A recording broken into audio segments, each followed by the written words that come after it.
দায়িত্ব গ্রহণের পর থেকে দেশ ও দেশের বাইরে নানামুখী চাপে রয়েছে প্রধান উপদেষ্টা ডক্টর মোহাম্মদ ইউনূসের নেতৃত্বাধীন অন্তর্বর্তী সরকার। ডক্টর ইউনূসকে হুমকি দিলেন সোশ্যাল অ্যাক্টিভিস্ট ও লেখক পিনাকি ভট্টাচার্য। তবে হঠাৎ কি কারণে খেপলেন তিনি? আমি এটা বলতাম না, কিন্তু আমি এটা বলতে বাধ্য হইতেছি। আপনি বলছেন যে এখন থেকে আপনার কথা শুনতে হবে। না স্যার, আপনাকে বরং আমাদের কথা শুনতে হবে। আপনারা তো জানেন যে আমি প্রফেসর ইউনূস যেদিন শপথ নিলেন সেদিনই বলছি যে দেশে ইফেক্টিভ বিরোধী দল নাই, তাই আমি বিরোধী দলের ভূমিকা পালন করবো। মনে আছে না? ভাবছিলাম যে কুসুম কুসুম সমালোচনায় কাজ হবে, কিন্তু না, এটা এত অপদার্থ, এত গণবিরোধী যে এদের সাথে হাসিনার মতো আচরণ করতে হবে বলে মনে হইতেছে। আমি বাড়ায় বলতেছি না, এরা যে লাইনে আগাইতেছে, ক্ষমতাবানকে সেই একই তেল, গণমানুষকে সেই একই অবজ্ঞা, দেশের মানুষ সম্পর্কে সেই একই ধরনের ন্যূনতম ধারণা না থাকা, এই সব কিছু প্রফেসর ইউনূসের উপদেষ্টাদের বৈশিষ্ট্য হয়ে দাঁড়াইছে। আসনা তার সার্ভিস গাড়ি নিয়ে এটা নাকি বড় ভাইরা দেয়, মেলা বড় ভাই, বড় লোক বড় ভাই, বাহ কি মজা। আমার যদি বড় ভাই থাকলে হয়নি কেন দেয়? হুদা কামে দেয়, হুদা কামে দুনিয়া থেকে ফুটা পয়সা খরচা করে। ও দিছে গাড়ি, কারণ কিছু নিবে।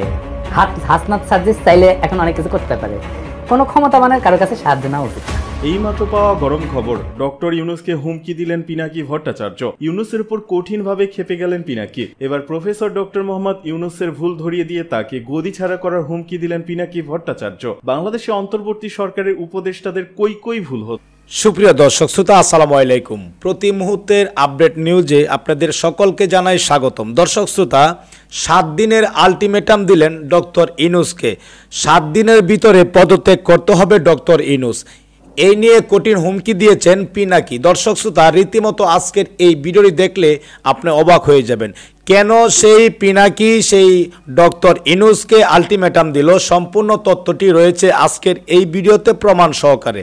দর্শক, অত্যন্ত গুরুত্বপূর্ণ আজকের এই ভিডিওটি, কেউ স্কিপ করে যাবেন না, অবশ্যই না টেনে সম্পূর্ণ ভিডিওটি দেখবেন, তাহলে আসল তথ্যটি বুঝতে পারবেন। দর্শক, কে কোন জেলা থেকে আজকে আমাদের এই ভিডিওটি দেখছেন অবশ্যই কমেন্টসের মাধ্যমে জানিয়ে দিবেন। দয়া করে আজকের এই ভিডিওটি আপনার সোশ্যাল মিডিয়াতে শেয়ার করে দিবেন। চ্যানেলে যদি নতুন হয়ে থাকেন, প্রতিনিয়ত সবার আগে আপডেট নিউজগুলো পেতে আমাদের এই চ্যানেলটি সাবস্ক্রাইব করে রাখুন ও একটি লাইক দিয়ে দেখতে থাকুন সম্পূর্ণ ভিডিওটি। ডক্টর মোহাম্মদ ইউনূস স্যারকে আলটিমেটাম দিলেন পিনাকি দা। আমি পিনাকি দাদার পক্ষে। আমার কথা হচ্ছে, এই যারা মাথা মোটা বলেন আর যাই বলেন, যারা উপদেষ্টা আছে, এরা কিন্তু কোনো কাজ ঠিক মতো করতে পারতেছে না। আপনাদের কাজ হচ্ছে না, কিন্তু 2 মাসও কিন্তু হয় না আপনারা শপথ গ্রহণ করছেন। অনেক জায়গায় কিন্তু প্রশ্নবিদ্ধ হচ্ছে। এভাবে চলতে থাকলে কিন্তু মানুষ আপনাদেরকে বেশি দিন রাখবে না। সত্যি করে বলতেছি, বেশি দিন আপনাদেরকে রাখবে না। আপনারা ব্যর্থ হবেন কিন্তু এইভাবে না। আমি বিগত সময় বলছি যে এই যে পিনাকি দাদা, ইলিয়াস ভাই, এরা কেন দেশে আসে না? কোন উপদেষ্টা কি আজ পর্যন্ত কথা বলছে? বলেন,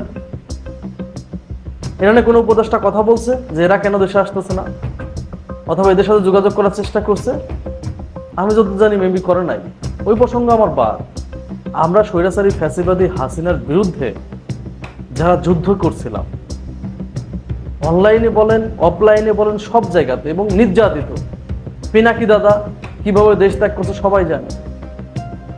পিনাকি দাদা বিদেশে থাকা অবস্থায় তার নামে মামলা হয়েছে, ইলিয়াস ভাই বিদেশে থাকা অবস্থায় তার নামে মামলা হয়েছে, তার সম্পত্তি ক্রোক করা হয়েছে। কনক সরোয়ার ভাইয়ের বোনকে গ্রেপ্তার করছে না? এরা তো নির্যাতিত। এখন এদের বিরুদ্ধে যে মামলাগুলা ওই সময় করা হয়েছিল, এখন যদি দেশে আসলে সেই মামলা মানে আইনের দোহাই দিয়ে সেই মামলায় গ্রেপ্তার দেখানো হয়, এর থেকে লজ্জার তো কিছু নাই। আর আজকে যে আপনারা আইনের দোহাই দেন, যারা উপদেষ্টা আছেন, আপনারা কোন আইন আজকে উপদেষ্টা হয়েছে?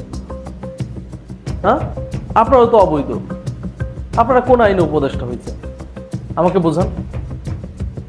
যদি আপনারা অবৈধভাবে ওই উপদেষ্টা হইতে পারেন, তাহলে শেখ হাসিনা যে মামলাগুলা করছিল, এই যে মাহমুদুর রহমানের বিরুদ্ধে যে মামলাটা করছে, যে সজীব জয়রে নাকি মেরে ফেলার চেষ্টা করছে এরা, এর থেকে তো মিথ্যা কিছু হইতে পারে না যে মাহমুদুর রহমানের মতো মানুষ সজীব জয়কে মেরে ফেলার পরিকল্পনা করবে। এর থেকে তো মিথ্যা কিছু হইতে পারে না। সেই মামলায় নিজে আত্মসমর্পণ করলো, নিজে গেল। হ্যাঁ, কি করলেন আপনারা? গ্রেপ্তার দেখালেন এবং মানে জামিন দিলেন না। কিসের আইন দেখান আপনারা? হ্যাঁ, কিসের আইন দেখান? আপনারা যে বসছেন, উপদেষ্টা হয়েছেন, আপনারাই তো অবৈধভাবে বসছেন, আর আজকে আইন দেখাইতেছেন। শেখ হাসিনাও তো এভাবে আইন দেখায় সবকিছু করছে, আইনের দোহাই দিচ্ছে।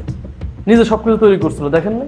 এখন যদি আপনারাও সেই কথা বলেন, তাহলে আমাদের কষ্ট রাখার জায়গা আছে বলেন? আমরা কোথায় যাব? কোথায় যাব?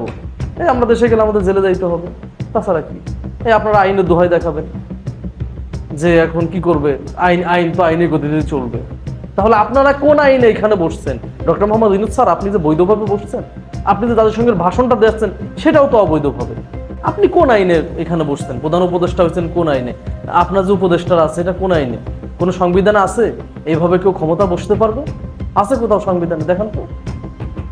আপনারা তো অবৈধভাবে বসছেন। তাহলে এই মানুষগুলা দেশে গেল, তাকে গ্রেপ্তার করা হইলো, এটা কোন ধরনের? পিনাকি দাদার সাথে আমিও বলতেছি অতি দ্রুতই মুক্তি করা হোক, যত মামলা সবগুলো খালাস করা হোক। এই ফাজলামি কিন্তু আমরা সহ্য করব না। আপনারা আইনের দোহাই দেবেন না। আপনাদেরকে বারবার বলতেছি যে আপনারা যারা বসে আছেন, প্রতিটা সেক্টরেই বসে আছে কারা? আওয়ামী লীগ স্বৈরাচারী পেতের তারা বসে আছে, সেইগুলাকে এখনো সরাইতেছেন না। যাদের সাথে আর ফাজলামি করেন না প্লিজ। মানুষ কিন্তু চুপ থাকবে না, সত্যি করে বলতেছি, চুপ কিন্তু বেশি দিন থাকবে না। কবে যে বলে যে আপনি পদত্যাগ করেন, এটা আমরা গ্যারান্টি নাই। এগুলা ফাজলামি করেন না। অতি দ্রুতই মাহমুদুর রহমানের মুক্তি চাই, অতি দ্রুতই মুক্তি দিতে হবে, তাহলে বাংলাদেশের মানুষ কিন্তু ফুঁসে উঠবে, চুপ থাকবে না। আচ্ছা, দেখছেন না সব অনলাইন অ্যাক্টিভিস্ট এক হয়েছে? হ্যাঁ, কারণ এদের মানে সহযোদ্ধা তারা, এরা এদের সহযোদ্ধা তারা। আজকে যারা এই যে উপদেষ্টা হয়েছেন, আমি জানি না কয়জনের ভূমিকা ছিল স্বৈরাচারী ফ্যাসিবাদী হাসিনার বিরুদ্ধে, কয়জন কথা বলছে বলেন? ডক্টর মোহাম্মদ ইউনূস স্যার কি মানে কোথাও আন্দোলন করছে? করে নাই। একমাত্র হাসিব নজরুল স্যার আর দুই একজন